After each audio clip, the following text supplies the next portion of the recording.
ማንቸስተር ዩናይትዶች ናይጄሪያዊውን ቪክቶር ኦሲሜንን ለማስፈረም ከፍተኛ ፍላጎት እንዳላቸውና በክረምቱ የዝውውር መስኮት ሊያስፈርሟቸው ከሚፈልጓቸው ተጫዋቾች መካከል ግንባር ቀደምነት ይዟል ነው እየተባለ የሚገኘው። ሌላኛው አጥቂ እንዲሁ ዱሳን ቭላሆቪች የተባለው የጁቬንቱስ አጥቂ ሲሆን ይህንንም ተጫዋች ከጁቬንቱስ ለማስፈረም ማንቸስተር ዩናይትድ ፍላጎት እንዳላቸው ተዘግቧል። በተመሳሳይም በዛው ክለብ የሚጫወተው ከናን ሂድሊዝ የተባለውን ይህ ወጣት ቱርካዊን ተጫዋች ወደ ማንቸስተር ዩናይትድ ቡድን የመቀላቀል ፍላጎት አላቸው የተባለ ይገኛል። ሩበን አሞሪም ስለ አንድሬ ኦናናም ዝውውር እንዲሁም ስለ ሌሎች በርካታ የማንቸስተር ዩናይትድን የተመለከቱ መረጃዎች ዘላችሁ መጥተናል። ከዛ በፊት ግን ለዚህ ዩቲዩብ ቻናል አዲስ ከሆናችሁ ሰብስክራይብ ማድረጋችሁ እንዳትረሱ፣ እንዲሁም ይህንን ቪዲዮ ስትጀምሩ ሁላችሁም ላይክ ካረጋችሁ ዩቲዩብ ለብዙ ሰው ሪከመንድ ያደርጋል። ስለዚህ ሁላችንም ይህንን ቪዲዮ ስንጀምር ላይክ ማድረጋችንን በፍጹም አንርሳ። የመጀመሪያ መረጃችን የሚሆነው በአሁኑ ሰዓት ላይ በኢንተርናሽናል ብሬክ ወቅት አሪፍ እንቅስቃሴን እያሳዩ የሚገኙ የማንቸስተር ዩናይትድን ተጫዋቾችን በመመልከት ነው። እንግዲህ በትላንትናው ዕለት በርካታ ጨዋታዎች ተደርገው ነበር፣ በአውሮፓ ማለት ነው። የኔሽን ሊግ ጨዋታ የመጀመሪያ ዙር ላይ ፖርቹጋል እና ዴንማርክ በዴንማርክ ሜዳ ላይ ጨዋታቸውን አድርገው ሆይሉንድ ግብ አስቆጥሮ የሮናልዶን ሴሌብሬሽን እንደተጠቀመ ይታወቃል። እንግዲህ የመልሱ ጨዋታ እጅጉኑ እየተጠበቀ ነበረ። ምክንያቱም ደግሞ 1-0 ነበር ጨዋታ የተጠናቀው። ይህንን ጨዋታ ፖርቹጋል በሜዳዋና በደጋፊዋ ፊት ቀልብሳ ታሸንፋለች ወይ የሚለው ጉዳይ እጅግ በጣም የሚያነጋግር ነበረ። በትናንትናው ዕለት ሆይሉንድ ጎል ቢያስቆጥርም ነገር ግን ፖርቹጋል ማሸነፍ ችላለች። በዛም ምክንያት ወደ ቀጣዩ ዙር አልፏል። ሆይሉንድ ትናንት ጎል ማስቆጠር ችሏል፣ በድጋሚ ማለት ነው። እንዲሁም ደግሞ ኤሪክሰን የማንቸስተር ዩናይትድ የመሀል ሜዳ ተጫዋች በትናንትናው ዕለት ጎልና አሲስት ማድረግ ችሏል። ጎልን ሲያስቆጥር አሲስትም ማድረግ ችሏል። እንዲሁም በተመሳሳይ በጥር የዝውውር መስኮት ወደ ማንቸስተር ዩናይትድ የተቀላቀለው ዶርጉ ዴንማርካዊ ተጫዋች በትላንትናው ዕለት ኤሪክሰን ላገባው ግብ አሲስት ማድረግ ችሏል። እነዚህ ሶስት የማንቸስተር ዩናይትድ ተጫዋቾች ምንም እንኳን በትላንትናው ዕለት ሽንፈትን ቢያስተናግዱም ነገር ግን ሜዳ ላይ ደምቀው ነበረ ማምሸት የቻሉት። ማዝራዊም በተመሳሳይ በትላንትናው ዕለት አንድ አሲስት ማድረግ ችሏል። እንዲሁም ደግሞ አንድሬ ኦናና በትላንትናው ዕለት ለካሜሮን ብሔራዊ ቡድን ተሰልፎ መጫወት የቻለ ሲሆን ግብ ሳይቆጠርበት መውጣት ችለዋል። ቀጣዩ መረጃችን የሚሆነው ደግሞ ከማንቸስተር ዩናይትድ በክረምቱ የዝውውር መስኮት 10 ያህል ተጫዋቾች ሊለቁ ይችላሉ ተብሎ በስፋት እየተነገረ ይገኛል። እነዛን ተጫዋቾች እንመልከት። እነዚህ ተጫዋቾች እንግዲህ በእርግጠኝነት ከማንቸስተር ዩናይትድ ይወጣሉ ተብሎ የሚጠበቁ ናቸው እንጂ ከዚህም ሌላም ተጫዋቾች ከነዚህ ሌላ ተጫዋቾችም በክረምቱ የዝውውር መስኮት ከማንቸስተር ዩናይትድ ሊለቁ ይችላሉ። እነሱን ተጫዋቾች ስንመለከት በመጀመሪያ ደረጃ በፍሪ ኤጀንት ሆኖ ወይም ኮንትራቱ አልቆ የሚወጡትን ተጫዋቾች እንመልከት። ኤሪክሰን አንዱ ነው። ይህ ተጫዋች እንግዲህ በማንቸስተር ዩናይትድ እጅጉኑ እየተዳከሙ የመጡ ተጫዋቾች መካከል አንዱ እንደሆነ ይታወቃል። በኤሪክ ቴን ሃግ ስር የመጀመሪያው ጨዋታዎቹ አሪፍ ነበሩ፣ ነገር ግን እየደከመ ነው የመጣ የሚገኘው። በክረምቱ የዝውውር መስኮት ተሸጦ ሳይሆን ኮንትራቱ አልቆ በነፃ ወደ ሌላ ክለብ የሚያመራ ይሆናል። አያክስ ዋነኛ ምርጫው ነው እየተባለ ነው የሚገኘው። የመጀመሪያ ክለቡ እንደሆነ ይታወቃል። እንግዲህ ወደ ቀድሞ የልጅነት ክለቡ ይመለሳል ተብሎ ይጠበቃል። ኤሪክሰን ሌላኛው ተጫዋች ደግሞ ቪክቶር ሊንደሎፍ ነው። የስዊድናዊ ተጫዋች በማንቸስተር ዩናይትድ እጅግ በጣም በርካታ ዓመታትን ያገለገሉ ተጫዋቾች መካከል አንዱ እንደሆነ ይታወቃል። በክረምቱ የዝውውር መስኮት እንደ ኤሪክሰን ሁሉ ወደ ሌላ ክለብ የሚያመራው ተጫዋች መሆን ችሏል ማለት ነው። ምክንያቱም ደግሞ ኮንትራቱ የሚያበቃ ይሆናል። ሌላኛው ተጫዋች ደግሞ በነፃ የሚለቀው ቶም ሄተን የተባለው ተጫዋች ነው።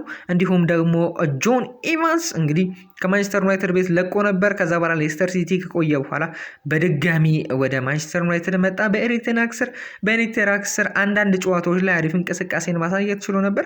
ነገር ግን በጉዳትና እድሜው ስለገፋ እንዲሁም ደግሞ አቋሙ ስለወረደ በርካታ ጨዋታዎችን ተሰልፎ መጫወት አልቻለም ነበር። በኤሪክ ቴን ሃግ ስር በሩበን አሞሪም ስርም ይህን ያህል ላቅ ያለ የመጫወቻ ጊዜን ማግኘት አልቻለም። እንግዲህ ከዚህም በኋላ ጊዜን ያገኛል ተብሎ አይጠበቅም። እሱም በነፃ በክረምቱ የዝውውር መስኮት ከማንቸስተር ዩናይትድ ይለቃል ነው እየተባለ የሚገኘው። ጫማውን ሊሰቅል ይችላልም የሚሉ በርካታ መረጃዎች እየወጡ ይገኛሉ። ነገር ግን ወደ ሳውዲም ወደ ኤምኤልኤስም ሊያመራ እንደሚችልም መረጃዎች ይጠቁማሉ። ሌሎች ደግሞ ተሸጠው ሊወጡ የሚችሉ ተጫዋቾችን ስንመለከት ካርሎስ ካስሜሮ በግንባር ቀደምነት ይጠቀሳል። ይህ ብራዚላዊ ተጫዋች ከሪያል ማድሪድ ነው ወደ ማንቸስተር ዩናይትድ በኤሪክ ቴን ሃግ ስር የመጣው። ከፍተኛ ደሞዝ ከሚከፈሉ ተጫዋቾች መካከል አንዱ እንደሆነ ይታወቃል። ከ350,000 ፓውንድ በላይ ሳምንታዊ ደሞዝ እንደሚያገኝ ይታወቃል። ይህ ተጫዋች ከማንቸስተር ዩናይትድ የሚለቅ ከሆነ ወደ ሳውዲ ነው ያመራል እየተባለ የሚገኘው። በዛም የቀድሞ ክለብ አጋሩ ሮናልዶን ክለብ አልናስር ይቀላቀላል ተብሎ በስፋት እየተነገረ ይገኛል። ባለፈው የዝውውር መስኮትም የተጫዋች ከማንቸስተር ዩናይትድ ይለቃል ተብሎ በስፋት ሲነገር ነበር። ነገር ግን በማንቸስተር ዩናይትድ መቆየት ችሏል። በዚህኛው ውድድር ዘመን እንግዲህ ደካማን እንቅስቃሴ ነው ያሳየ የሚገኘው። በተለይ የመጀመሪያዎቹ ጨዋታዎች ከነ ሊቨርፑል ጋር በነበረን ጨዋታ ላይ እንግዲህ እንደምታውቁት የተጫዋች በርካታ ስህተት በመስራት 2 ኳሶችን ወደ ግብ እንዲቀየር ሊቨርፑሎች እንዲያስቆጥሩ በሱ ስህተት ምክንያት ሊቨርፑል እንዲያስቆጥር ማድረግ እንደቻለ ይታወቃል። በዛም ምክንያት በርካታ የማንቸስተር ዩናይትድ ተጫዋቾች ደጋፊዎች በዚህ ተጫዋች ላይ ተስፋ እንደቆረጡ ይታወቃል። በጥሩ የዝውውር መስኮትም ሳይሸጥ ቀረ። እንግዲህ በክረምቱ የዝውውር መስኮት ግን በግዴታ ይሸጣል እየተባለ የሚገኝ ተጫዋች እንደሆነ ይታወቃል። እንግዲህ ወደ ሳውዲ ሊያመራ ይችላል። የተጫዋች ከሚገኝበት ገቢ ተሸጦ ከሚገኝበት ክለቦች ለማንቸስተር ዩናይትድ ይህንን ተጫዋች እንዲሸጡላቸው ከሚከፍሉት ገቢ ባሻገር የሚጠቅመው ኮንትራቱ ከማንቸስተር ዩናይትድ ጋር በማቋረጡ ምክንያት እንግዲህ ሳምንታዊ ደሞዝ እንደነገርኳችሁ ከፍተኛ ተከፋይ ነው። በማንቸስተር ዩናይትድ ብቻ ሳይሆን በፕሪሚየር ሊጉ ካሉ ከፍተኛ ከሚከፈላቸው ተጫዋቾች መካከል አንዱ እንደሆነ ይታወቃል። ይህንንም እንግዲህ የሚቀንስ ከሆነ ለማንቸስተር ዩናይትድ መልካም ይመስላል። ሌላኛው ተጫዋች ደግሞ ጄደን ሳንቾ ነው። ወደ ቼልሲ የሚያመራ ይሆናል። እስከ 40 ሚሊዮን ዩሮ ድረስ ቼልሲዎች ለማንቸስተር ዩናይትድ ይከፍላሉ ተብሎ ይጠበቃል። በጥሩ የዝውውር መስኮት ከማንቸስተር ዩናይትድ ወደ ቼልሲ በውሰት እንዳመራ ይታወቃል። የእንግሊዛዊ ተጫዋች በአሁኑ ሰዓት ላይ በቼልሲ ነው የሚገኘው። የመጀመሪያው ጨዋታዎቹ አሪፍ ነበሩ፣ ነገር ግን አሁን ላይ እየተዳከመ መጥቷል። ነገር ግን ወደ ማንቸስተር ዩናይትድ የሚመልሱት ከሆነ ቼልሲዎች እስከ 5 ሚሊዮን ዩሮ ድረስ ለማንቸስተር ዩናይትድ የሚከፍሉ ይሆናል ነው እየተባለ የሚገኘው ቼልሲዎች። ነገር ግን ያንን የሚያደርጉ አይመስሉም። ቼልሲዎች ኮንትራቱን ወደ ቋሚ ያዘዋውሩታል ተብሎ ነው የሚጠበቀው። ሌላኛው እንግዲህ ወደ ሌላ ክለብ በውሰት የሄደው ማርኮስ ራሽፎርድ ነው። ይህ እንግሊዛዊ ተጫዋች እንደ አንቶኒ እንደ ሳንቾም ሁሉ በጥሩ የዝውውር መስኮት ከማንቸስተር ዩናይትድ ለቀው ወደ ሌላ ክለብ ካመሩ ተጫዋቾች መካከል አንዱ እንደሆነ ይታወቃል። በአስቶን ቪላ ነው የሚገኘው። ይህም ተጫዋች እንግዲህ ኮንትራቱን ቋሚ ያደርጋል ነው እየተባለ የሚገኘው። ምክንያቱም ደግሞ አሪፍ እንቅስቃሴ ነው እያሳየ የሚገኘው በአስቶን ቪላ ቤት። ሌላኛው በውሰት ላለበት ክለብ አሪፍ እንቅስቃሴን እያሳየ የሚገኘው ተጫዋች ብራዚላዊ አንቶኒ ነው። እስከ 90 ሚሊዮን ዩሮ ድረስ ወጥቶበት ነው ወደ ማንቸስተር ዩናይትድ የመጣው ከአያክስ። ነገር ግን አመርቂ እንቅስቃሴን ባለማሳየቱ ምክንያት ወደ ሪያል ቤቲስ እንዳመራ ይታወቃል በውሰት። ይህም ተጫዋች ወይ በሪያል ቤቲስ ወይ ወደ ሌላ ክለብ ሊያመራ ይችላል ነው እየተባለ የሚገኘው። ወደ ማንቸስተር ዩናይትድ የመመለሱ እድል እጅግ በጣም አነስተኛ እንደሆነ ነው እየተነገረ የሚገኘው። ሌላኛው ከማንቸስተር ዩናይትድ ሊወጡ ይችላሉ ከነዚህ ተጫዋቾች እስካሁን ድረስ ከጠቀስኩላችሁ ተጫዋቾች በፍሪ ኤጀንት ሆነ በግዢ ከማንቸስተር ዩናይትድ ይወጣሉ ተብሎ ከሚጠበቁ ተጫዋቾች በተጨማሪ እነዚህም ስሞች እየተጠቀሱ ይገኛል። እነሱም ማናቸው? ሆይሉንድ፣ ሉክ ሾው እንዲሁም ደግሞ ጋርናቾ እና ማይኖ ናቸው። እነዚህ 4 ተጫዋቾች ከማንቸስተር ዩናይትድ በክረምቱ የዝውውር መስኮት የመልቀቅ እድል አላቸው እየተባለ ይገኛል። በተለይ ኮቢ ማይኖ ኮንትራት ቀርቦላት አልፈረመም እንዳለ ይታወቃል። ሪያል ማድሪድ፣ ቼልሲ ይህንን ተጫዋች ለማስፈረም ከፍተኛ ፍላጎት እንዳላቸው ባለፈው ፕሮግራሜ እንደገለጽኩላችሁ ይታወቃል። በተመሳሳይም ጋርናቾን ለማስፈረም አትሌቲኮ ማድሪዶች ይፈልጋሉ። ሾውም በዚህኛው ውድድር ዘመን ጨዋታዎችን እያደረገ እንዳልሆነ ይታወቃል። ስለዚህም ይህ ተጫዋች ከማንቸስተር ዩናይትድ የመልቀቅ እድል አለው። ሌላኛው ደግሞ አጥቂው ሆይሉንድ ነው። ይህም ተጫዋች በተመሳሳይ በዚህኛው ውድድር ዘመን ደካማ እንቅስቃሴን እያሳየ ይገኛል። ስለዚህ ተጫዋች በኋላ ላይ የምንላችሁ ነገር ይኖራል። ነገር ግን ከማንቸስተር ዩናይትድ ይወጣል ተብሎ ይጠበቃል ይህም ተጫዋች። ሌላኛው ደግሞ ስሙ ከሳውዲዎች ጋር የተያዘ የሚገኘው አንድሬ ኦናና ነው። ይህ ካሜሮናዊ ተጫዋች በማንቸስተር ዩናይትድ ወጥ የሆነ አቋምን እያሳየ አይደለም የሚገኘው። በአንድ ጨዋታ ላይ አሪፍ ነው ስንለው በአንድ ጨዋታ ላይ ስህተትን ይሰራል። በአንድ ጨዋታ ላይ በእግር መጮት ይችላል ስንለው በእግር በሚጮትበት ሰዓት ላይ ስህተትን ይሰራል። እጅግ በጣም አወዛጋቢ ተጫዋች እንደሆነ ይታወቃል። ይህ ካሜሮናዊ ተጫዋች በክረምቱ የዝውውር መስኮት ወደ ሳውዲ ያመራል ተብሎ በስፋት እየተዘገበ ነው የሚገኘው። በተለይ በዛሬው ዕለት በርካታ የመረጃ ምንጮችን በማገላበጥበት ሰዓት ላይ ይህ ተጫዋች ስሙ ከሳውዲ ጋር እየተያዘ ይገኛል። በተለይ ኤጀንቱን እንደቀየረ ወይም ወኪሉን እንደቀየረ ነው እየተነገረ የሚገኘው። ያለፈው ወር ላይ ኤጀንቱን ቀይሯል። ያ ኤጀንት ደግሞ አዲሱ ኤጀንቱ ማለት ነው ኩሊባሊን፣ ሜንዲን እነዚህን ሁለት አፍሪካውያን ተጫዋቾች ከቼልሲ ወደ ሳውዲ አረቢያ እንዲያመሩ ያደረገ ኤጀንት ነው ተብሎ እየተነገረ ይገኛል። ስለዚህም አንድሬ ኦናና ወደ ሳውዲ የሚያመራበት እድልም እንዳለ እየተነገረ ይገኛል። ነገር ግን ሳውዲዎች ምን ያህል ገንዘብ ቢከፍሉ አንድሬ ኦናና ከማንቸስተር ዩናይትድ መልቀቅ አለበት ወይም ምን ያህል ገንዘብ መክፈል አለባቸው ሳውዲ አረቢያዎች ብላችሁ ታስባላችሁ? በኮሜንት ላይ ያሳውቁኝ። ሴኔ ላሜንስ የተባለው ተጫዋች ወደ ማንቸስተር ዩናይትድ ሊመጣ እንደሆነ በስፋት እየተነገረ ይገኛል። ግብ ጠባቂ ነው። የአንድሬ ኦናና ተተኪ አድርጎ ሩበን አሞሪም ማስፈረም ይፈልጋል እየተባለ ይገኛል። ይህ ተጫዋች በቤልጂየም ሊግ እየተጫወተ ይገኛል። ሮያል አንተርወርፕ በተባለ ክለብ ላይ ነው በአሁኑ ሰዓት ላይ እየተጫወተ የሚገኘው። እንደ አንድሬ ኦናና ሁሉ በእግሩ መጫወት የሚችል አይነት ተጫዋች እንደሆነ ይነገርለታል። በርካቶች እያደነቁት ነው የሚገኙ። በተለይ በዘንድሮ የውድድር ዘመን እጅጉኑ ድንቅ የሆነ ጊዜ ነው ከክለቡ ጋር እያሳለፈ የሚገኘው። በርካቶችን ፍጭ እየሰጡ ይገኛሉ። ይህ ተጫዋች ወደ ማንቸስተር ዩናይትድ የሚመጣ ከሆነ ቋሚ መሆን ይፈልጋል። ቋሚ የሚሆነው ደግሞ አንድሬ ኦናና ከሌለ ነው እየተባለ ይገኛል። ሀሳብ አስተያየታችሁን በኮሜንት ላይ ያሳውቁኝ። ቀጣዩ መረጃ የሚመለከተው ብሬዝዌትን ይሆናል። ይህ የኤቨርተን ተጫዋች ከባለፈው የክረምቱ የዝውውር መስኮት አንስቶ የጥሩ የዝውውር መስኮትንም ጨምሮ በአሁኑም በሚመጣው የክረምቱ የዝውውር መስኮትም ስሙ እየተያዘ የሚገኝ ተጫዋች እንደሆነ ይታወቃል። በርካታ የማንቸስተር ዩናይትድ ደጋፊዎች የዚህ ተጫዋች መረጃ እንደሰለቻቸው እየተናገሩ ይገኛሉ። በባለፈው የዝውውር መስኮት ያልፈረመበት ዋነኛ ምክንያት የገንዘብ ጉዳይ እንደሆነ ይታወቃል። ኤቨርተኖች ከ70 ሚሊዮን ፓውንድ በታች አንሸጥም እያሉ ነበር። ማንቸስተር ዩናይትድ ደግሞ ከ50 ሚሊዮን ፓውንድ በታች አልሰጥም እያለ ነበረ። በዛ ምክንያት እንግዲህ ሳይፈርም ቀርቷል የተጫዋች። ነገር ግን በአሁኑ የክረምቱ የዝውውር መስኮት ማንቸስተር ዩናይትዶች ለዚህ ተጫዋች 50 ሚሊዮን ፓውንድ በክረምቱ የዝውውር መስኮት ያቀረቡትን ተመሳሳይ በባለፈው ማለት ነው በአሁኑም ለመድገም እንደወሰኑ ነው እየተናገረ የሚገኘው። ይህ 22 ዓመት ተጫዋች ክለቡ ቤት ደስተኛ እንዳልሆነ ነው እየተነገረ የሚገኘው። ዋነኛ ጉዳይ ተብሎ የሚነገረው ተጫዋቹ በእንግሊዝ ብሔራዊ ቡድን መጫወት ይፈልጋል። በተለይ በሚመጣው የ2026 ወርልድ ካፕ ይህ ተጫዋች እንግሊዝ ብሔራዊ ቡድን ወክሎ በዛ ውድድር ላይ መጫወት ይፈልጋል። ያ እንዲሆን ደግሞ ኤቨርተኖች ለቀውት ወደ ተለያዩ ትላልቅ ክለቦች ማምራት ይፈልጋል። ማንቸስተር ሲቲ፣ ሊቨርፑል፣ ቶተንሃም፣ ማንቸስተር ዩናይትድ እነዚህ ክለቦች ይህንን ተጫዋች ማስፈረም ይፈልጋሉ። ኮንትራቱ በ2027 የሚጠናቀቅ ይሆናል። እጅግ አጭር ጊዜ ነው የቀረው። የ2 ዓመት ኮንትራት ብቻ ነው የቀረው። እንግዲህ ኮንትራቱ ባነሰ ቁጥር ወይም ጊዜያቶች በገፉ ቁጥር የኮንትራቱ የማለቂያ ጊዜ ደግሞ እየቀረበ ነው የሚመጣው። ያ የሚሆን ከሆነ ደግሞ የተጫዋቾች ዋጋ በዛው ልክ እየወረደ ነው የሚመጣው። ያ እንዳይሆን የማይፈልጉት ኤቨርተኖች ተጫዋቹን በክረምቱ የዝውውር መስኮት በሚቀርብላቸው ዋጋ ለመሸጥ ፈቃደኛ እንደሆኑ እየተነገረ ይገኛል። ያም ብቻ አይደለም ዋነኛ ምክንያታቸው። ኤቨርተኖች እንደሚታወቀው በባለፈው የውድድር ዘመን በፕሪሚየር ሊጉ የፒኤስአር ሕግ ጥሳቸዋል በማለት የ10 ነጥብ ቅነሳ እንደተደረገባቸው ይታወቃል።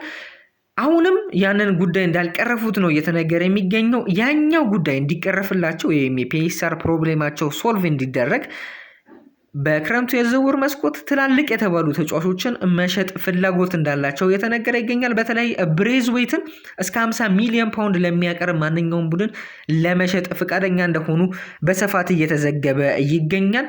ስለዚህ ተጫዋች ምን ሀሳብ አስተያየት አላችሁ? በኮሜንት ላይ አሳውቁኝ።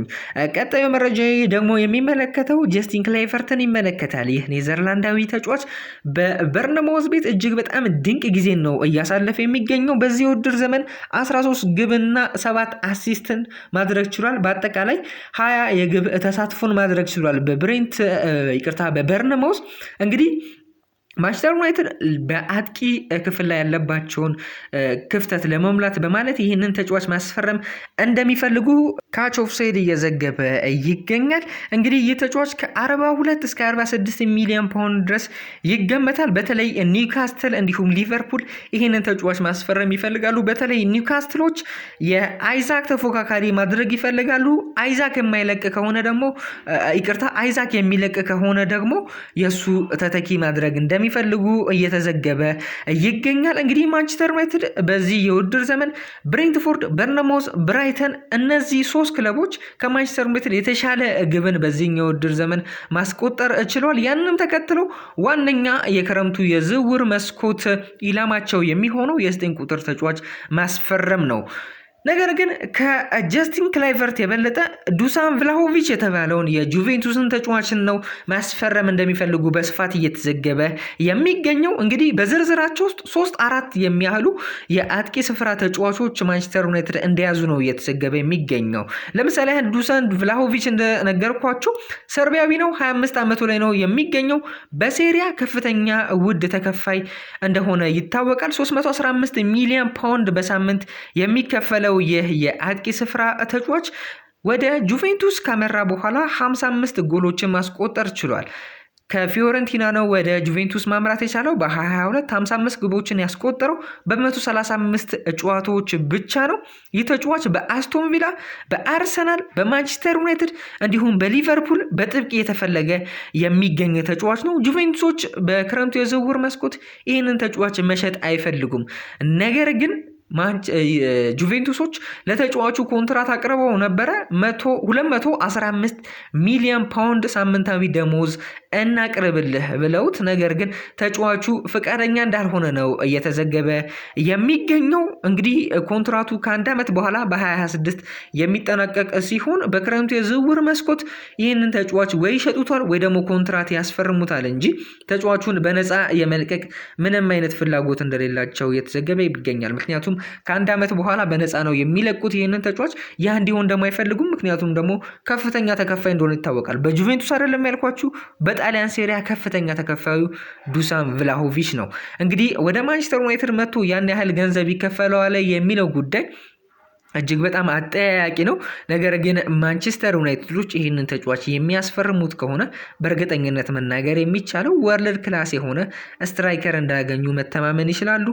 በአንድ ውድድር ዓመት 20-30 ግቦችን ማስቆጠር የሚችል ተጫዋች እንደሆነ ይታወቃል። ይህ ሰርቢያዊ ተጫዋች እንግዲህ ማንቸስተር ዩናይትድ ያስፈርሙታል ወይ የሚለውን አብረን የምንመለከት ይሆናል። ሌላኛው ደግሞ ከዱሳን ቭላሆቪች የበለጠ ማስፈረም የሚፈልጉ በክረምቱ የዝውውር መስኮት በተለይ የአጥቂ ስፍራቸውን ሞር ለማሻሻል ማለት ነው ናይጄሪያዊን የ27 ዓመት ተጫዋች አዴሞላ ሉክማንን ነው።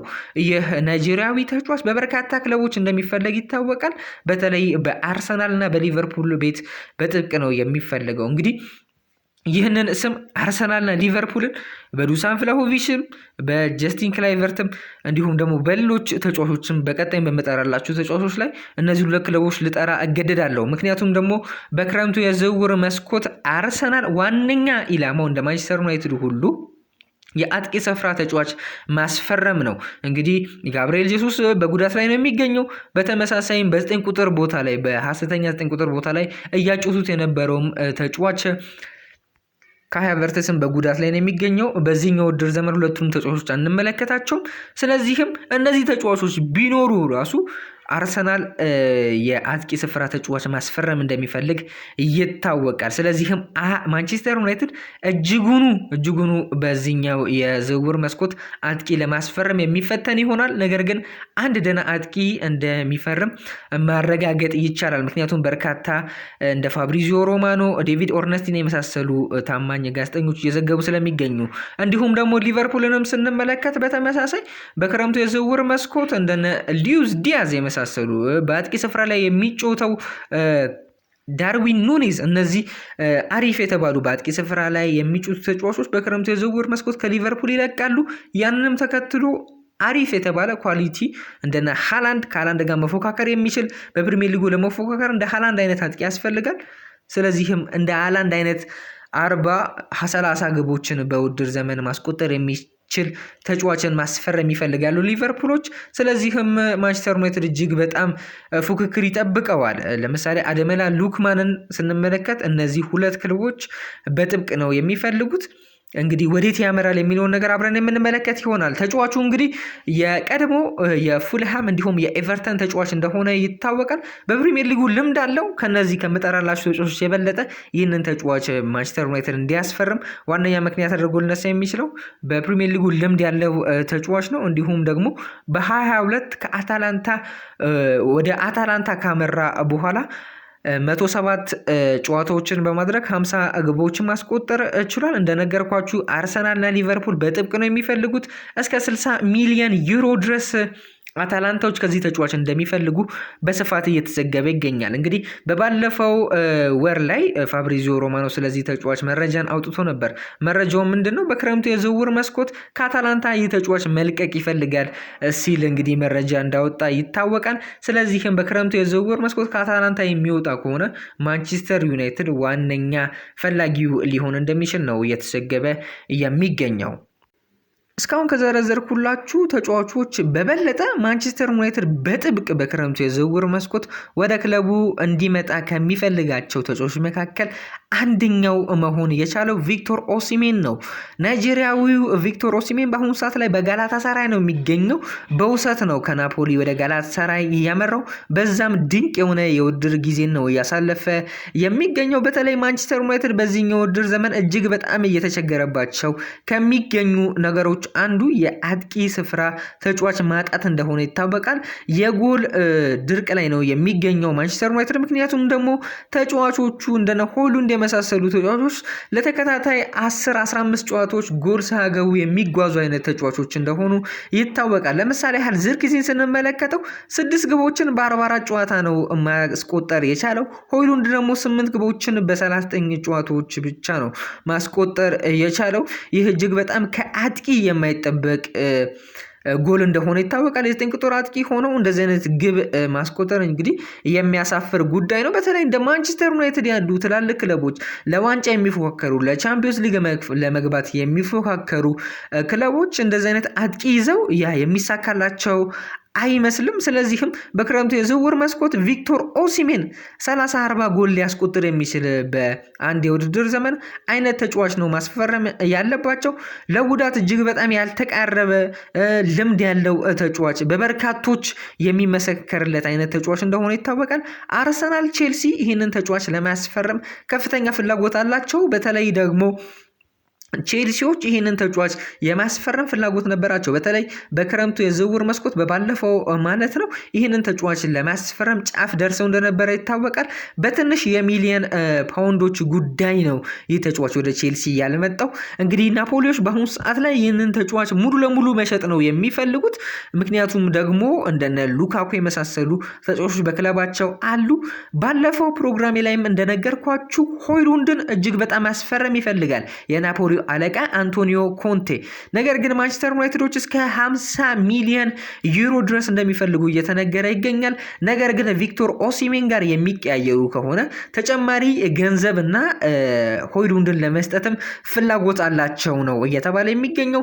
ያ የማይሆን ከሆነ ግን እስከ 70 ሚሊዮን ዩሮ ድረስ መክፈል አለባቸው ነው እየተባለ የሚገኘው። እንግዲህ እንደሚታወቀው እስከ 80-90 ሚሊዮን ዩሮ ድረስ መክፈል አለባችሁ ሲሉ ነበረ ናፖሊዎች። ነገር ግን ጊዜ በገፋ ቁጥር የዚህ ተጫዋች ዋጋ እየቀነሰ ነው የሚገኘው። እስከ 70-75 ሚሊዮን ዩሮ ድረስ ለሚከፍል ማንኛውም ቡድን ይህንን ተጫዋች ይሸጡታል እየተባለ ይገኛል። ሳውዲዎችም ከፍተኛ ፍላጎት አለ ከወደ ሳውዲ በክረምቱ የዝውውር መስኮት እንደነ ቪኒሺየስ ጁኒየር፣ ቪክቶር ኦሲሜን የመሳሰሉ ተጫዋቾችን ማስፈረም እንደሚፈልጉ በስፋት እየተነገረ ይገኛል። እንግዲህ ተፎካካሪያቸው ዋነኛ ሊሆን የሚችለው ማንቸስተር ዩናይትድ የቪክቶር ኦሲሜን ሳውዲ አረቢያዎች ናቸው እየተባለ ይገኛል። የአርሰናልም ጉዳይ ቅድም እንደነገርኳችሁ ነው። ነገር ግን ከአርሰናልም ከማንቸስተር ዩናይትድም ከሳውዲዎችም የበለጠ ቼልሲዎች ይህንን ተጫዋች በጥብቅ ይፈልጉታል። ነገር ግን ማንቸስተር ዩናይትዶች ሩበን አሞሪም በተለይ አሪፍ የሆነ ነገርን ቢያሳየው ለተጫዋቹ ፕሮጀክቱን ቢያሳየው እንግዲህ የተጫዋች ትኩረቱን ወደ ማንቸስተር ዩናይትድ ሊያደርግ ይችላልም ተብሎ በስፋት እየተነገረ ይገኛል። እንግዲህ የማግባባት ስራው እጅግ በጣም ከፍተኛ የሆነ ልፋትን ይጠይቃል ነው እየተባለ የሚገኘው። ሌላኛው ተጫዋች ደግሞ ከናን ይድሊዝ የተባለ ቱርካዊ ተጫዋች ሲሆን 19 ዓመቱ ላይ ነው የሚገኘው። ተጫዋቹ እጅግ በጣም ግሩም የሆነ ስኪል ያለው ተጫዋች እንደሆነ ይነገራል። ሊቨርፑል፣ ማንቸስተር ዩናይትድ እና ሌሎች በርካታ የፕሪሚየር ሊግ ክለቦች እንደሚፈልጉት ፋብሪዚዮ ሮማኖ በጊቭ ሚ ስፖርት ገጽ ላይ መዘገብ ችሏል ማለት ነው። ጁቬንቱሶች ቲያጎ ሞታን ካባረሩ በኋላ የሱ ምትክ ኢጎርን ማድረጋቸው ይታወቃል። አሰልጣኝ ቲያጎ ሞታ ከጁቬንቱስ ተባርሯል። እንግዲህ ምትኩም ያደረጉት ኢጎርን ነው። ከኢጎር ጋር ያላቸውን ግንኙነት ከተመለከተ በኋላ እንግዲህ ይድሊዝ ይልቀቅ ወይም ይቆይ የሚለውን ጉዳይ የሚወስን ይሆናል። እንግዲህ እስካሁን ድረስ የመጀመሪያ ጨዋታዎችን እንዲሁም ልምምድ እንዳላደረገ ይታወቃል በዚህ አዲስ አሰልጣኝ ስር። ከዛም በኋላ እንግዲህ ግንኙነታቸው ተመልክቶ እንግዲህ ይድሊዝ በክረምቱ የዝውውር መስኮት በጁቬንቱስ ቤት የመቆየት ጉዳዩን እንግዲህ የሚወስን ይሆናል ነው የተባለ የሚገኘው። ነገር ግን ይህ ተጫዋች በዛኛው ውድድር ዘመን በሚቀጥለው የውድድር ዘመን ማለት ነው በቻምፒዮንስ ሊግ የማይሳተፉ ከሆነ ጁቬንቱሶች በቀጥታ ከክለቡ እንደሚለቅም እየተዘገበ ይገኛል። እስከ 90-80 ሚሊዮን ዩሮ ድረስ ይገመታል ይህ ተጫዋች። ነገር ግን ያን ያህል ገንዘብ ማንቸስተር ዩናይትዶች ይከፍላል የሚል የግል እምነት የለኝም። ነገር ግን የሚቀንሱ ከሆነ ጁቬንቱሶች ይህ ተጫዋች ወደ ማንቸስተር ዩናይትድ የሚመጣበት ከፍተኛ እድል አለ። በዊንግ ቦታ ላይ ነው የሚጫወተው። በተለይ ብዙዎች ከያንግ ሮናልዶ ጋር ያመሳስሉታል። ከወጣቱ በማንቸስተር ዩናይትድ ቤት ከነበረው ሮናልዶ ጋር ያመሳስሉታል። እንግዲህ በዚህኛው የውድድር ዘመን 28 ጨዋታዎችን በማድረግ 4 ጎልና 2 አሲስትን ማድረግ ችሏል። እንግዲህ በሜዳ ላይ ብቃቱ እጅግ በጣም የተመሰከረለት ቱርካዊ እንደሆነ ይታወቃል። ወደ ማንቸስተር ዩናይትድ ቤት በክረምቱ የዝውውር መስኮት ይመጣል ወይ የሚለውን አብረን የምንመለከት ይሆናል። የመጨረሻ መረጃ የሚሆነው ኒኮ ዊሊያምስን ይመለከታል። ይህ ስፔናዊ ተጫዋች በበርካታ ክለቦች እየተፈለገ ይገኛል። ይህንን ስም አሁንም ደግምላችሁ ነው። ሊቨርፑል፣ አርሰናል፣ አስቶን ቪላ፣ ፒኤስጂ እንዲሁም ባርሴሎና ይህንን ተጫዋች ማስፈረም ይፈልጋሉ። 60 ሚሊዮን ዩሮ መክፈል አለበት ማንኛውም ክለብ ይህንን ተጫዋች የሚያስፈርም ከሆነ እያሉ ይገኛሉ። አትሌቲኮ ቢልቦች በተለይ ባርሴሎናዎች ይህንን ተጫዋች ማስፈረም ይፈልጋሉ። ነገር ግን ዋነኛ ማነቆ የሆነባቸው ጉዳይ የፒኤስአር ጉዳይ ነው። ወጪና ገቢያቸው ያልተመጣጠንላቸው ባርሴሎናዎች ይህንን ተጫዋች በክረምቱ የዝውውር መስኮት የማስፈረም ፍላጎት ቢኖራቸውም እድሉም ቢኖራቸውም ነገር ግን የፋይናንሻል ችግር እጅጉን ዳገት እንደሚሆንባቸው ነው በስፋት እየተነገረ የሚገኘው። ቀጣዩ መረጃችን ኮትዲቫራዊ አማድ ዲያሎን ይመለከታል። በማንቸስተር ዩናይትድ ቤት ቁልፍ ከሚባሉ ተጫዋቾች መካከል አንዱ እንደሆነ ይታወቃል። በተለይ በዚህኛው ውድድር ዘመን እንደ ብሩኖ ፈርናንዴዝ ሁሉ ለማንቸስተር ዩናይትድ ሲጠቅም የቆየው አማድ ዲያሎ እንደሆነ ይታወቃል። ነገር ግን በአሁኑ ሰዓት ላይ በጉዳት ነው የሚገኘው። እስከ ውድድር ዓመቱ መጨረሻ ድረስ ይጎዳል ወይም በሜዳ ላይ እንመለከተውም ተብሎ በስፋት ሲነገር ነበር። ነገር ግን ዴሊ ሜል የተባለው ታማኙ የእንግሊዝ ጋዜጣ ምንድን ነው ያስነበበው? ማንቸስተር ዩናይትድ በኢሮፓ ሊጉ ከሊዮን ጋር ያለበትን ጨዋታ የደርሶ መልስ ጨዋታ በድምር ውጤት የሚያሸንፍ ከሆነ በቀጣዩ ዙር ወይም በግማሽ ፍጻሜው ማለት ነው በሚኖረው ጨዋታ ላይ አማድ ዲያሎ በስብስብ ውስጥ ሊካተት እንደሚችል ወይም ደግሞ ቋሚ ሆኖ ሊጀምር እንደሚችል በስፋት እየዘገበ ይገኛል። ይህ ጋዜጣ ዴሊ ሜል የተባለው ማለት ነው። ያ የሚሆን ከሆነ እጅግ በጣም ጠቃሚ ነው የሚሆነው ለማንቸስተር ዩናይትድ። ምክንያቱም ደግሞ የማንቸስተር ዩናይትድ ዋነኛ ወደ ቻምፒዮንስ ሊግ እንዲገባ በቀጣዩ ውድድር ዘመን የሚያደርገው የኢሮፓ ሊግን ዋንጫ ከፍ አድርጎ ማንሳት እንደሆነ ይታወቃል። ምክንያቱም ደግሞ በዚህኛው ውድድር ዘመን በአሁኑ ሰዓት ላይ በ13ኛ ደረጃ ላይ ነው የሚገኘው ማንቸስተር ዩናይትድ በፕሪሚየር ሊጉ። ያ ደግሞ ወደ ቻምፒዮንስ ሊግ አያሳልፈውም። ከዚህ የተሻለ ደረጃን ይዞ የሚያጠናቀቅ እንኳን ቢሆን እስከ ቶፕ 4 ድረስ ገብቶ የማያጠናቀቅ ከሆነ በቀጣዩ ውድድር ዘመን በኢሮፓ ሊግ ወይ በኮንፈረንስ ሊግ ነው እንጂ ልንመለከተው የምንችለው በአውሮፓ ዋንጫ ወይም በቻምፒዮንስ ሊግ ይህንን ክለብ ልንመለከተው አንችልም። የኢሮፓ ሊጉን ግን የሚያሸንፍ ከሆነ በቀጥታ ወደ ቻምፒዮንስ ሊግ የሚያልፍ ይሆናል ማንቸስተር ዩናይትድ። ስለዚህም ይህንን ቁልፍ ነገር ማንቸስተር ዩናይትድ እንደ ቀላል ያየዋል ተብሎ አይጠበቅም። የአውሮፓ ሊግን እንግዲህ በዚህኛው የውድድር ዘመን የማሸነፍ ዋነኛ ኢላማ አላቸው። ብሩኖ ፈርናንዴዝ እንዲሁም ሌሎች በርካታ የማንቸስተር ዩናይትድ ተጫዋቾች ያንን እያረጋገጡ ይገኛሉ። እንደነ አማድ ዲያሎ ያሉ ተጫዋቾች ደግሞ ወደ ስብስባቸው የሚመለሱ ከሆነ ሙሉ ለሙሉ ከጉዳታቸው አገግመው ማንቸስተር ዩናይትዶች ጨዋታቸውን እንግዲህ በሚገባ መልኩ ተጫውተው የሚያሸንፉ ይሆናል። ያንን የሚያደርጉ ከሆነ ደግሞ ዋንጫውን ከፍ አድርገው አንስተው ወደ አውሮፓ ቻምፒዮንስ ሊግ በቀጥታ የሚያልፉ ይሆናል። እንግዲህ ይህ መልካም ዜና ይመስላል ለማንቸስተር ዩናይትድ። አማድ ዲያሎ ከጉዳቱ አገግሞ በጨዋታዎች ላይ የሚሰለፍ ከሆነ። ለዛሬ ያዝንላችሁ መረጃ ይሄንን ይመስል ነበረ። ላይክ እና ሰብስክራይብ ማድረጋችሁን በፍጹም እንዳትረሱ።